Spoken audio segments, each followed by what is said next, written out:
Hi, ஒரு mini vlog. மார்கழி மாதத்தில், அதாவது முதல் நாள் வந்து 30 நாளுமே பிரம்ம முகூர்த்த நேரத்தில் எழுந்துக்கிறது, குளிக்கிறது, வாசலில் கோலம் போகிறது, தீபம் ஏற்றுறது, அதோட கேளக்கிய சித்தர் வழிபாடு நான் தொடங்கியிருக்கிறேங்க. இதெல்லாம் பண்ணி முடிச்சுட்டு அதுக்கப்புறம் சமைக்கிறதுக்காக போனேங்க. இன்றைக்கி வந்து முருங்கைக்கீரை பருப்பு போட்டு கடையலும் சாதமாக தான் வைக்க போகிறேன். முருங்கைக்கீரை எப்போவுமே கழுவிக்கணுங்க.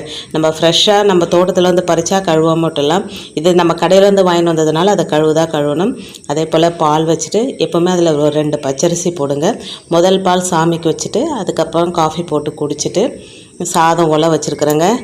பருப்பு கடையிறதுக்கு பருப்பு, தக்காளி, வெங்காயம், பூண்டு, பச்சை மிளகாய் இதெல்லாமே எடுத்து வச்சுக்கிறேன். இதெல்லாம் பருப்பு வந்து உடனே இதில் போட்டு வேக வைக்கக்கூடாதுங்க. இதெல்லாம் போட்டு வேக வச்சுட்டு கீரையை வந்து ஒரே ஒரு ஆவரி தான் வைக்கணும். ஏன்னா அதிகமாக வச்சா கசப்பாயிடும், அதில் இருக்கிற சத்தம் போயிடுங்க. சாதம் வடித்தாச்சு, கீரை பருப்பு கடைஞ்சாச்சு. இன்றைக்கி இதுதான் காலையில் எங்களுடைய சாப்பாடு. வீடியோ பிடிச்சிருந்தா லைக் பண்ணுங்கள்.